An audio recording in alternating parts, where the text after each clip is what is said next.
innahu bikulli syai'in muhit. Ingatlah bahwa sesungguhnya mereka adalah dalam keraguan tentang pertemuan dengan Tuhan mereka. Ingat bahwa sesungguhnya Dia maha meliputi segala sesuatu. Jadi Allah sendiri mengatakan banyak di semesta ini yang ragu akan pertemuan dengan Tuhannya. Kenapa? Udah terdoktrin di sini. Sudah terdoktrin, itu nggak mungkin. Makanya begitu kita berkata tidak mungkin, tidak akan pernah kita akan didatangi keajaiban. Begitu kita berkata saya tidak bisa, selamanya kamu tidak akan bisa. Begitu kamu berkata saya sudah tahu, tidak akan ada pengetahuan baru yang datang kepadamu. Makanya pantangan saya dalam hidup 4. 1, saya tidak pernah mengatakan saya tidak bisa. Karena begitu saya mengatakan tidak bisa pada diri saya sudah merendahkan Allah yang bersama saya, yang maha gagah, yang maha segalanya, direndahkan oleh diri saya sendiri. Makanya Allah bergantung sangkaan kamu. Begitu kamu merendahkan Allah, kamu juga tidak berdaya hidupnya. Paham? Pantangan saya yang kedua, saya tidak pernah mengatakan saya tidak bisa. Pantangan saya yang kedua, saya tidak pernah mengatakan itu tidak mungkin. Saya selalu mengatakan itu mungkin. Karena begitu saya mengatakan itu mungkin, keajaiban akan datang. Pantangan saya yang ketiga, saya tidak pernah mengatakan saya sudah tahu. Begitu saya mengatakan saya sudah tahu, saya sedang menutup diri dari semua pengetahuan baru. Dan pantangan saya yang keempat, saya tidak pernah mengatakan nanti saja. Gak pernah. Gak pernah. Karena hidup itu di sini, saat ini, sekarang. Kalau mau berubah, berubah sekarang. Gak usah menunggu nanti. Jadi ayat ini sedang menggambarkan kepada kita betapa banyak orang yang ragu-ragu tentang pertemuan dia dengan Tuhannya.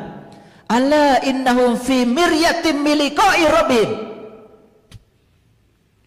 Makanya, lihat saya semuanya. Membiarkan masa depan kita dalam ketidakpastian, itulah judi. Paham? Tahu judi sekarang? Judi itu adalah membiarkan masa depan kita dalam ketidakpastian. Kalau saya tanya, sholatmu diterima apa tidak sama Allah? Wallahu alam, judi. Nanti kamu mati, selamat atau celaka, pulang kepada Allah atau nempel di pohon mangga? Wallahu alam, judi. Semua itu harus pasti. Supaya tidak judi. Maka judi haram. Judi yang hakikat sebetulnya adalah kita selalu berada dalam keraguan tentang diri kita sendiri. Makanya orang yang judi itu kan ragu. Menang tehnya. Sugan we.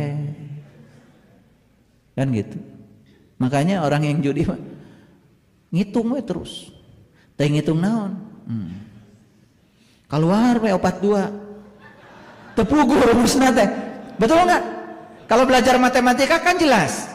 Ada deret aritmatik, ada deret hitung, jelas itu. Kalau belajar ilmu deret ya. Itu, belajar aljabar. Jelas.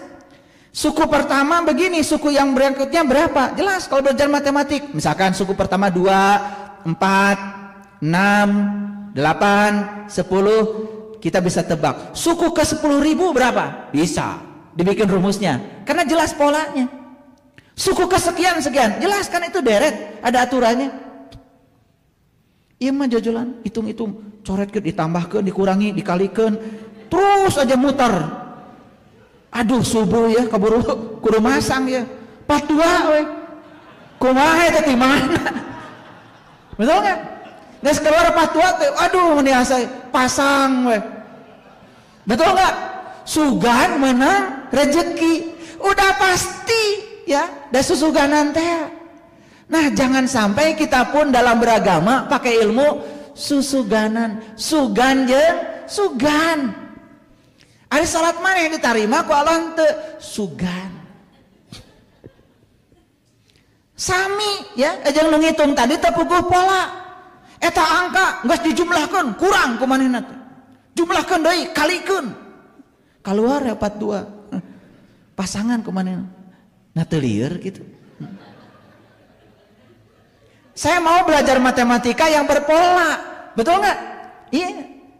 Saya ahli dalam bidang matematika karena saya ahli fisika. Semua ahli fisika pasti matematikanya kuat. Karena di fisika, matematika itu tools. Alat untuk membedah fisika itu ya matematik.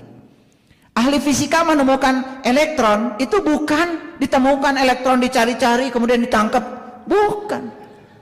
Dia menemukan elektron itu karena apa? Dia memecahkan solusi dari suatu persamaan matematika, kemudian dia menemukan itu. Pasti di alam ada benda yang bernama elektron muatannya negatif. Kotak-katik lagi matematika, pasti di alam ada benda yang namanya positron, kebalikan daripada elektron, muatannya positif. Betul ditemukan secara eksperimen. Ngotak-katik lagi, pasti di semesta ada benda lebih kecil daripada elektron, namanya lepton, boson yang disebut dengan quark. Ketemu sekarang. Bahkan sekarang pemenang hadiah Nobel yang terakhir ini sudah masuk jagat elektron. Bisa menerima yang namanya denyut elektron dalam hitungan atau detik. Pusing kalian kalau dengar saya ngomong itu. Udah.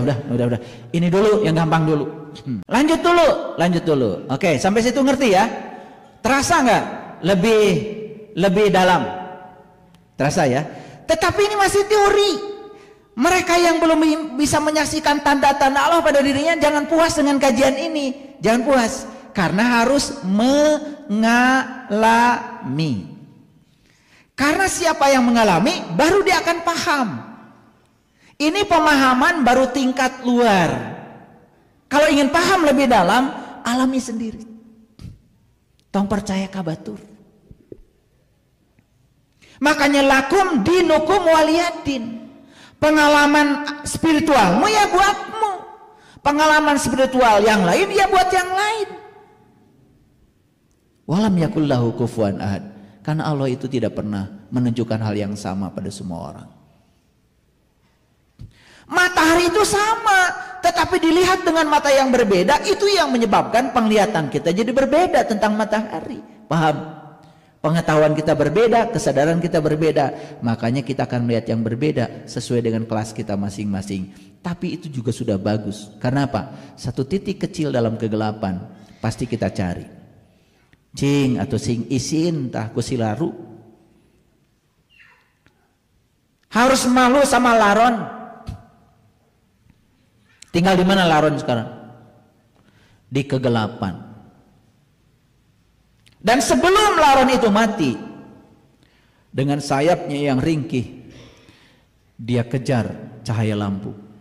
Setelah menyentuh cahaya itu, dia jatuh, puas, mati, sudah sampai pada cahaya. Malu gak sama laron? Ya kalau sekarang kalian ada dalam kegelapan, sok kalah luar atuh tong cicing wae di liang.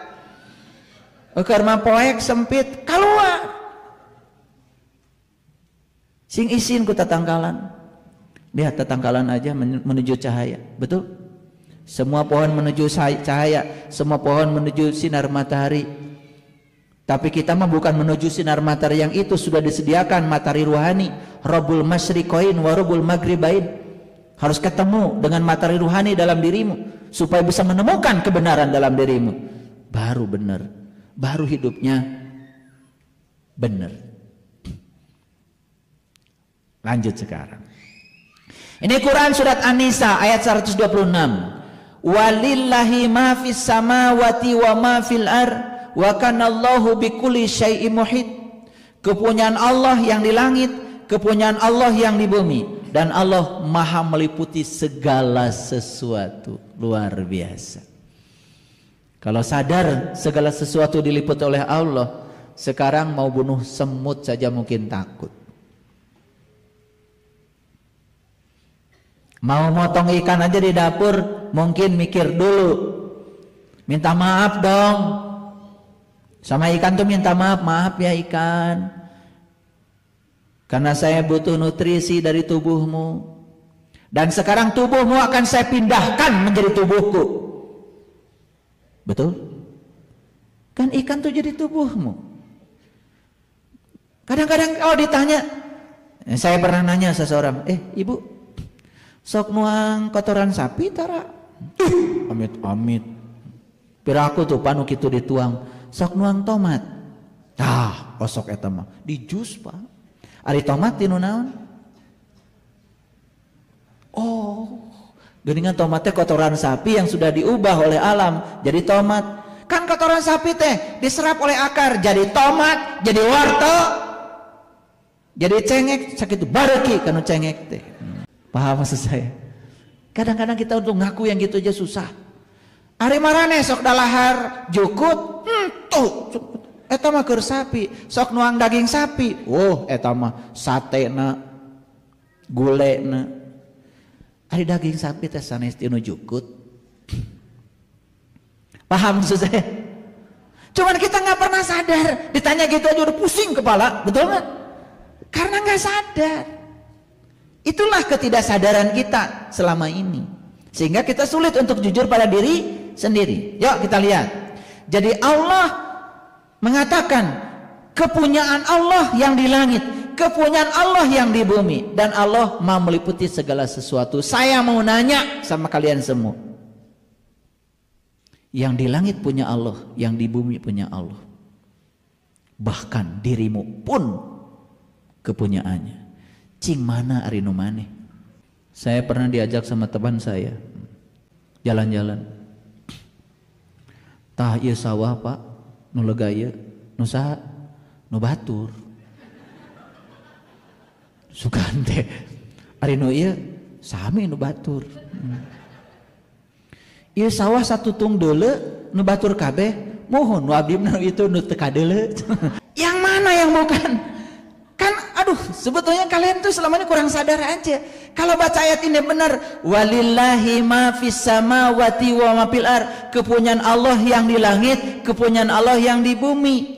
Semua yang di bumi termasuk kita yang di bumi, semua kepunyaan Allah. Terus yang mana kepunyaan? Aneh kalian ini, teu bogana naon tapi ngarasa leungit. Betul apa tidak? Gak punya apa-apa tapi merasa kehilangan. Kan orang yang merasa kehilangan itu orang yang merasa punya, betul nggak? Itulah kita telah mengambil haknya Allah, dianggap punyamu, sehingga dirimu sering merasa kehilangan. Eta nunyeun stres teh. Sekarang saya tanya, suami punya siapa? Yang benar. Udah malas nanya sama kalian itu. Gak jelas. Nggak jelas. Kalau ngomong kayak gini kayak yang bener. Rumah punya siapa? No Allah. Mobil nusa? No Allah. Kagure saeutik oge teu sare opat penting opat poe. Betul enggak? Duh, bohong. Nah, kenapa bohong? Karena kesadaran kita ini sebetulnya masih penuh dengan kepura-puraan. Kita belum jadi diri asli. Masih jadi diri palsu. Itu yang membuat kita selama ini melekat pada sesuatu yang tidak sepantasnya kita melekat padanya. Kalau orang sudah sampai menyadari ini, walillahi ma fis samawati wa fil ard, aya ku ayana teu sombong, teu ayana tidak pernah sedih. Datar. Itu yang disebut dengan belajar mati sebelum mati. Lihat orang mati tidak bereaksi. Rek disabunan ku naon kajeun, rek dimandikeun ku cai naon kajeun. Betul? Waktu hidup pakai herme paeh minyak doyung kajeun. Betul enggak? Nah, sekali-kali kita perlu kajenan. Kan yang di langit punya Allah, yang di bumi punya Allah. Ya? Makanya Allah tuh sangat sayang sama kita.